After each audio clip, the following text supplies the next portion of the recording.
جس میں حضرت نے تہجد کی نماز ادا فرمائی تھی۔ جرے کونین کے پڑے ہیں قدم، نہیں وہ خاک کے ذرہ شر کی عظمت کے، یہ سب امین ہیں میراث آدمیت کے۔ نلوں میں پینے کا پانی زیادہ تر باولیوں سے حاصل کیا جاتا ہے۔ باولیاں ایرانی طرز کی اور سینکڑوں سال پرانی ہیں۔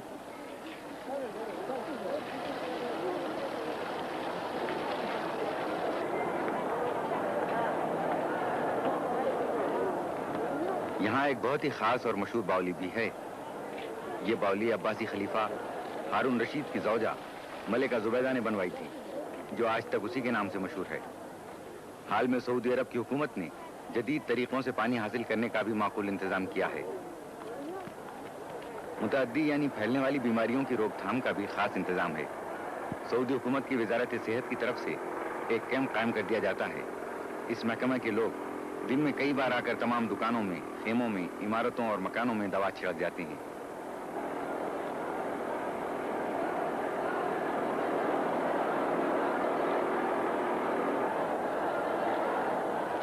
ابھی تک پورے حاجیوں سے رمی جمرات کا فرض ادا نہیں ہوا ہے۔ دیکھیے تو کس جوش و خروش سے حاجی تینوں شیطانوں کو کنکریاں مار رہے ہیں۔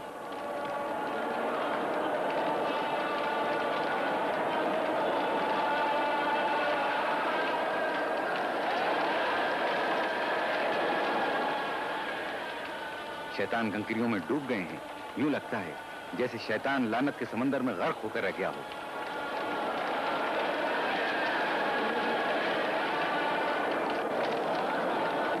مینا کے سب اعمال بجا لانے کے بعد حاجی بیت اللہ شریف کی طرف لوٹ رہے ہیں تاکہ خانہ خدا کا رخصتی طواف کر لیں اور جو نمازیں خاص طور پر مقرر ہیں انہیں ادا کر لیں۔ مینا سے مکہ شریف 12 کلومیٹر دور ہے۔ اس مقدس ترین اور پاک مقام پر خاص لطف آتا ہے۔ موٹر کاروں اور بسوں کو بھیڑ کی وجہ سے رک رک کر آہستہ آہستہ چلنا پڑتا ہے، اس لیے پیدل چلنے والے اور موٹریں قریب قریب ساتھ ہی مکہ شریف پہنچتے ہیں۔ تیرے احکام پر چلتے رہے ہم، تیرے احکام پر چلتے رہے ہم، یہی ہے مدعا دل کا ہمارا، یہی ہے مدعا دل کا ہمارا، کریمہ داورا پروردگارا۔ ہم ایک بار پھر مسجد الحرام کے درمیان کعبہ معظم کی زیارت کے لیے حاضر ہوئے۔ مسجد الحرام کی وسیع عمارت کے درمیان کعبہ دل کی حیثیت رکھتا ہے۔ مسجد الحرام کے وسیع صحن میں سفید کپڑے کے تھان پھیلے ہوئے ہیں۔ یہ تھان کعبے کے پردے سے مس کیے جاتے ہیں اور ان پر زمزم کا پانی چھڑکا جاتا ہے۔ حاجی اس کپڑے کو لے جاتے ہیں تاکہ مرنے کے بعد انہیں اسی کپڑے کا کفن دیا جائے۔ موت برحق ہے کہ جو بھی ہے وہ فانی ہے۔ خانہ خدا جس کی بنیاد ابراہیم علیہ السلام نے رکھی اور حضور اکرم نے اس کی تکمیل فرمائی۔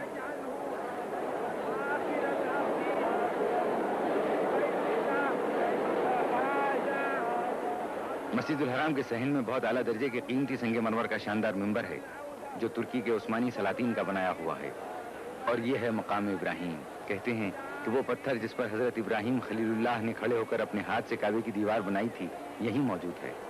یہ حجر اسود ہے۔ حضرت محمد مصطفیٰ صلی اللہ علیہ وآلہ وسلم نے اپنے دست مبارک سے کعبے کی دیوار کے 2 پایوں کے درمیان نصب کیا۔ کعبے کا غلاف سیاہ رنگ کے موٹے بنے ہوئے ریشم کا پردہ ہے جو خانہ خدا کو اپنی آغوش میں لیے ہوئے ہے۔ یہ کعبے کے اوپر سے نیچے تک چاروں طرف لپٹا ہوا ہے۔ اس میں بڑی کاریگری سے بنائی میں نہایت خوشخط قرآنی آیتیں تحریر کی گئی ہیں۔ آیتیں وہی ہیں جو اللہ تعالیٰ کی طرف سے حج کے احکام اور تمام دنیا کے مسلمانوں کو آپس میں اتحاد و اتفاق قائم کرنے کی تعلیم دیتی ہیں۔ یہ پورا پردہ ہاتھ کا بنا ہوا ہے۔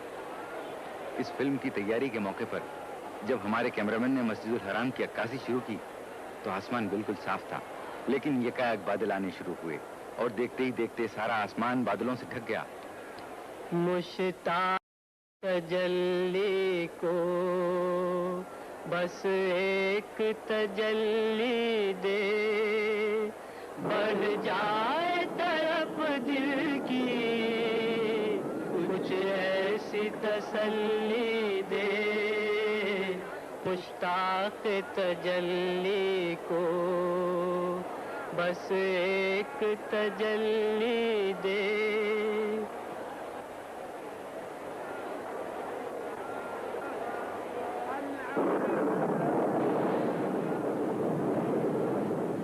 ٹھیک اسی وقت جبکہ مسجد الحرام کے دالانوں میں حاجیوں کی صفیں قائم ہو گئیں اور تکبیر کی آواز بلند ہوئی، خدا کی رحمت نازل ہونا شروع ہو گئی. پہلا قطرہ گرا، یہ بھی خدا کی مرضی تھی. جو لوگ مسجد الحرام کے صحن میں تھے اور کعبہ شریف کا طواف کر رہے تھے وہ بھی نماز کی صفوں میں شامل ہو گئے اور عصر کی نماز شروع ہو گئی.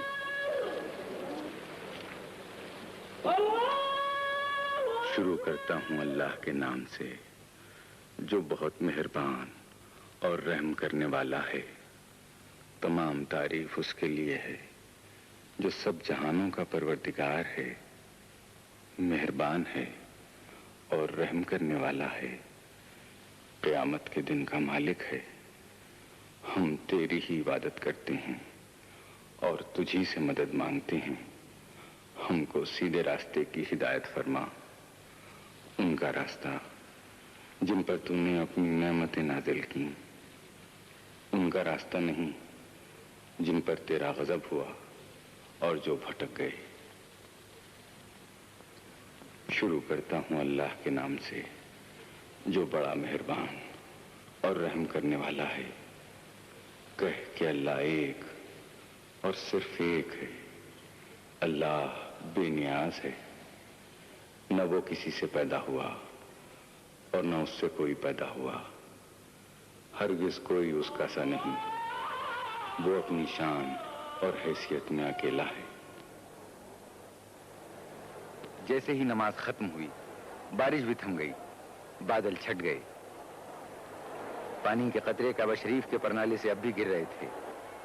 سورج کی روشنی میں زیادہ چمک آ گئی، گویا ان لوگوں کی پاکیزہ دلوں کی روشنی نظر آنے لگی جو حرم خدا کے کبوتروں کی طرح بھولے والے، سلو آشتی کا نمونہ بنے ہوئے اپنے پروردگار کا حکم پورا کرنے کے لیے دور دراز ملکوں سے آ کر جمع ہو گئے ہیں.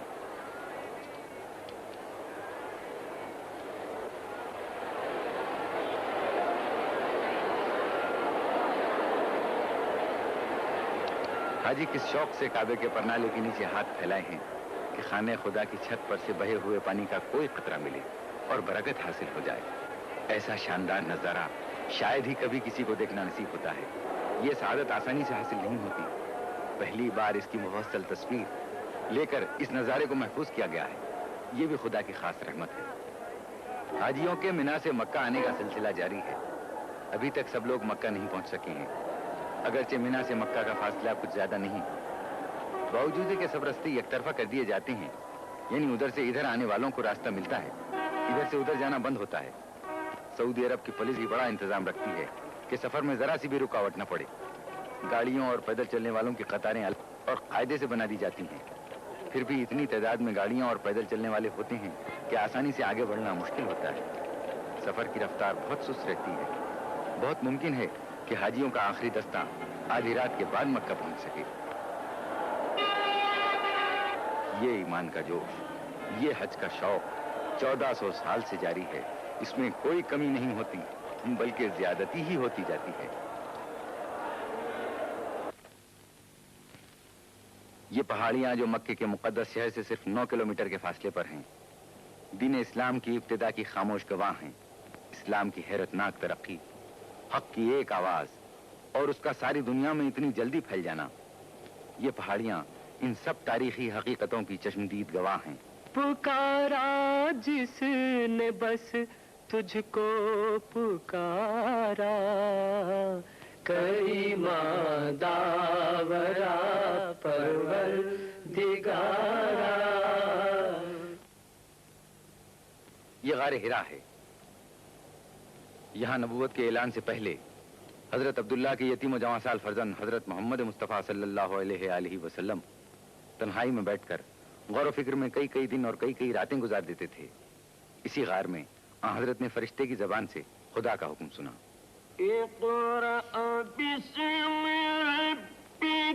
پڑھو اپنے پالنے والے کے نام سے جو سب سے عظیم ہے۔ سب کچھ پیدا کیا، انسان کو جمے ہوئے خون سے پیدا کر دیا۔ یہ نبوت کے ظاہر کر دینے کا حکم تھا۔ آج 1400 سال کے بعد بھی جب حاجی حج کا فریضہ ادا کرنے مکہ آتے ہیں تو اس غار کی زیارت کو بھی آتے ہیں جس کے دل میں پیغمبر اسلام کے قدموں کے نشان چھپے ہوئے ہیں اور جس کے ذروں میں اس جسم پاک کی خوشبو بسی ہوئی ہے۔ دل کے کانوں سے اسی وحی کی آواز سنتے ہیں، انہیں وہ نعرہ سنائی دینے لگتا ہے جس نے مردہ دلوں میں نئی زندگی کی لہر دوڑا دی تھی۔ غار ہرا پہاڑ میں ہے جو مکے سے قریب 5 میل کے فاصلے پر شمال میں ہے۔ راستہ پتھریلا اور دشوار گزار ہے۔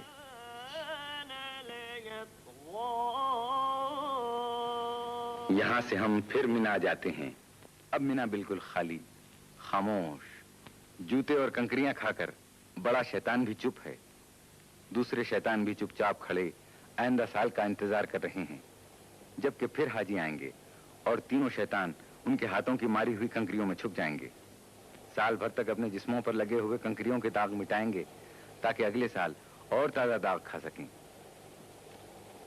مینا ساری دنیا میں اکیلا شہر ہے جو سال بھر میں صرف 3 دن تک پورے جوش و خروش کے ساتھ یہ جاگتا ہے اور پھر سال بھر کے لیے آس پاس کی پہاڑیوں کے دامن میں منہ چھپا کر موت کی نیند سو جاتا ہے۔ قدرت کا شاید یہ بھی منشا ہو، انسان اس سے عبرت حاصل کرے کہ آدم سے پہلے یہ زمین خاموش تھی، ویران تھی، پھر آدم اپنے گناہوں کی پاداش میں زمین پر بھیجے گئے۔ ویرانیاں زبردست آبادیوں میں تبدیل ہو گئیں، نیکی و بدی کی جنگ ہوتی رہی۔ پھر ایک دن آئے گا، سور پھونکا جائے گا، قیامت آئے گی، سارے انسانوں سے دنیا ایک بار پھر خالی ہو جائے گی، سنسان ہو جائے گی۔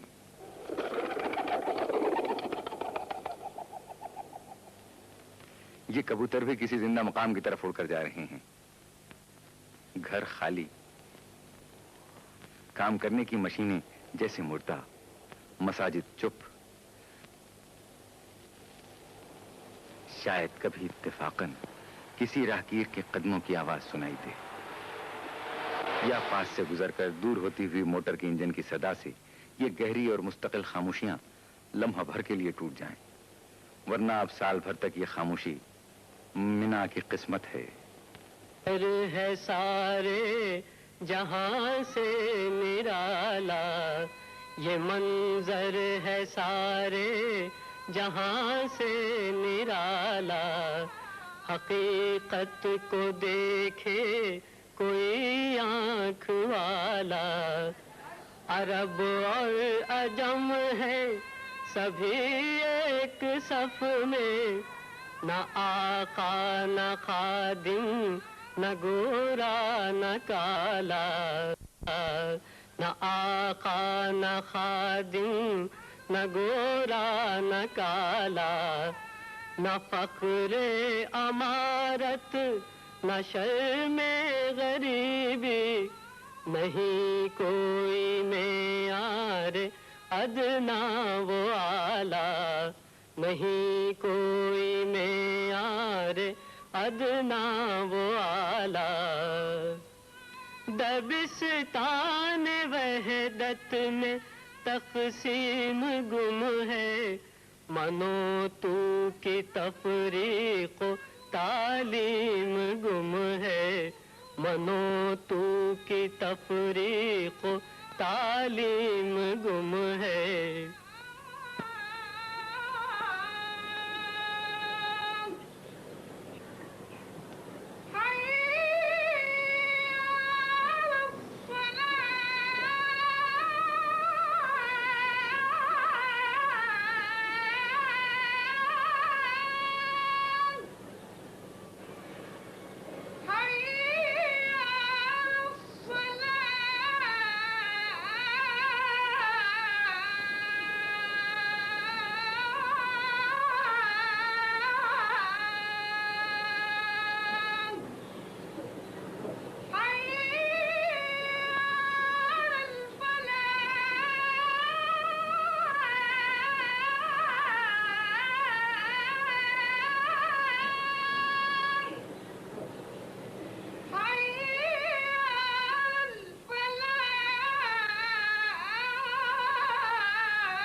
اللہ اکبر.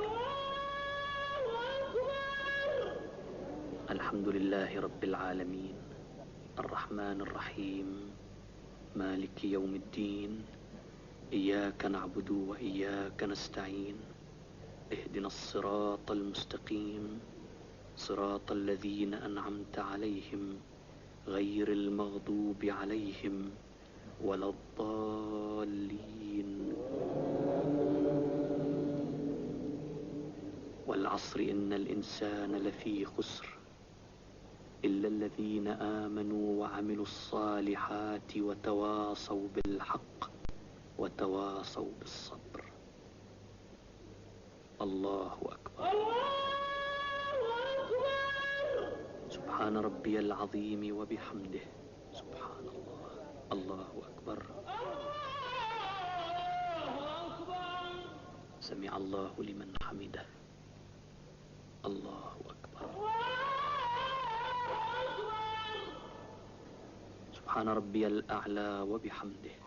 سبحان اللہ. اللہ اکبر. استغفر اللہ ربی واتوب الیہ. اللہ اکبر. سبحان ربی الاعلی وبحمدہ. سبحان اللہ. اللہ اکبر.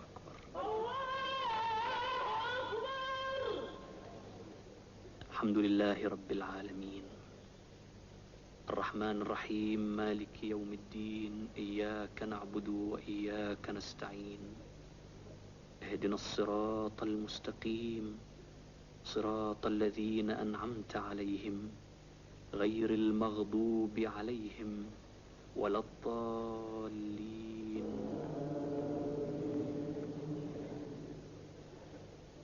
ألم تر كيف فعل ربك بأصحاب الفيل ألم يجعل كيدهم في تضليل وأرسل عليهم طيرا أبابيل ترميهم بحجارة من سجيل فجعلهم كعصف مأكول.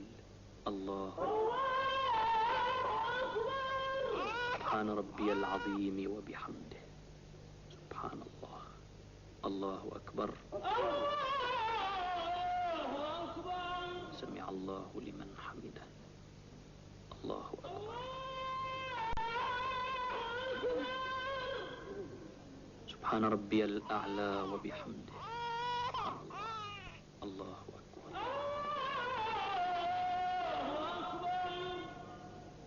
استغفر الله ربي وأتوب إليه. الله أكبر. سبحان ربي الأعلى وبحمده. سبحان الله. الله أكبر.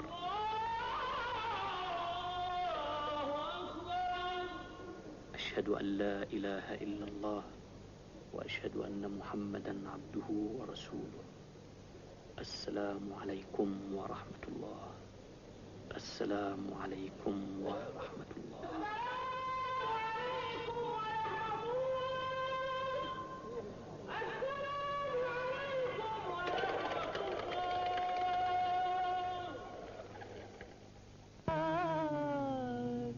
سلام علیک ودا کا رب العلا. سلام علیک دیار جاں فضا رحمت فشاں سے جاتے ہیں.